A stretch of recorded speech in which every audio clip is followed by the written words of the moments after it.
আপনি কি জানেন আজ যে ইরানকে আমেরিকা পারমাণবিক বোমা বানানোর অভিযোগে অভিযুক্ত করছে, সে দেশ কি এক সময় পারমাণবিক প্রযুক্তির হাত ধরে পথ দেখিয়েছিলেন যুক্তরাষ্ট্র নিজেই? এই গল্পটা শুধু ইতিহাস না, এটা রাজনীতিক ষড়যন্ত্র আর কৌশলের এমন এক চাল যেখানে শান্তি শব্দটা একটা মুখোশ মাত্র। 1953 সাল যুক্তরাষ্ট্রের প্রেসিডেন্ট লুইস আইজেনহাওয়ার জাতিসংঘে ঘোষণা দিলেন,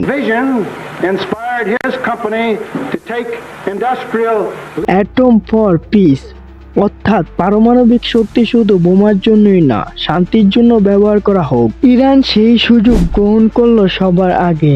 শাহ রেজা পাহলভি তখন আমেরিকার প্রিয় বন্ধু।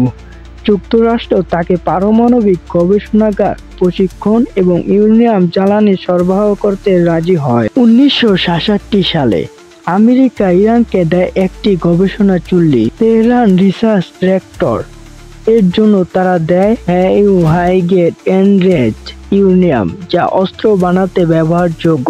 এই সরবরাহ করে তখনকার অ্যাটমিক এনার্জি কমিউনিকেশন। শান্তিপূর্ণ গবেষণায় ব্যবহৃত হবে, সুতরাং বিপদের কিছু নেই। কিন্তু ইতিহাস বলে বিপদ তখনই জন্ম নিয়েছিল চুল্লির ছায়ায়। 1974 সালে ইরান গঠন করে atomic energy organization of Iran. Chairman হন বিজ্ঞানী আকবর এতেমাদ। তিনি পরবর্তীতে পরিচিত হন ইরানের পারমাণবিক কর্মসূচির জনক হিসেবে। শাহ ঘোষণা দিলেন, আগামী 20 বছর ইরানে 23টি পারমাণবিক বিদ্যুৎ কেন্দ্র গড়ে তোলা হবে। উৎপাদিত ক্ষমতা 23,000 মেগাওয়াট। ইরানকে বানানো হবে মধ্যপ্রাচ্যে পরমাণু হাব।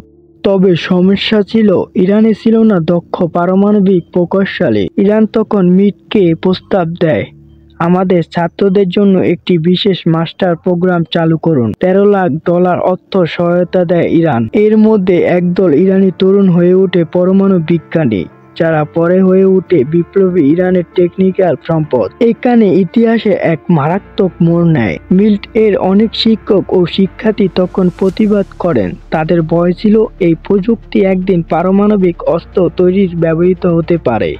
তাদের আশঙ্কা শেষ পর্যন্ত সত্যি হয়। 1979 সালে ঘটে ইসলামী বিপ্লব। শাহ দেশ ছেড়ে পালান। ক্ষমতায় আসেন আয়াতুল্লাহ খামেনি।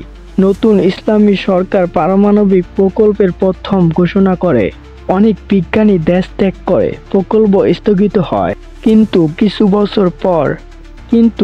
বছর পর ইসলামী সরকার উপলব্ধি করে পারমাণবিক শক্তি শুধু বিদ্যুৎ নয়, এটি কৌশলগত অস্ত্র।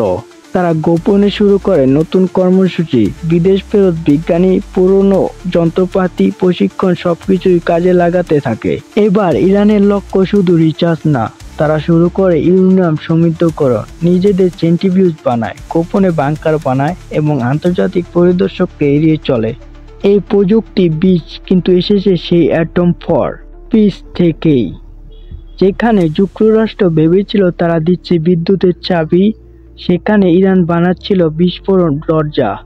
আজ আমেরিকা দাবি করে ইরান পারমাণবিক বোমার খুব কাছাকাছি, বিশ্ব শান্তির জন্য হুমকি। কিন্তু বাস্তবতা হলো এই হুমকি মূলত ভিত্তি করেছে আমেরিকায়। বিশ্বজুড়ে বহু বিশ্লেষক বলছে অ্যাটম ফর পিস প্রকল্পে আসলে পারমাণবিক অস্ত্র বিস্তৃত এক দরজা খুলে দিয়েছিল, যেখানে ভারত, পাকিস্তান, এমনকি ইরানের মতো দেশও প্রবেশ করেছিল। তাহলে প্রশ্ন হলো, শান্তির নামে প্রযুক্তি দেওয়া যদি অস্ত্র হয়ে ফিরে আসে, দায় কার? যুক্তরাষ্ট্র, ইরান, না পুরো ব্যবস্থার?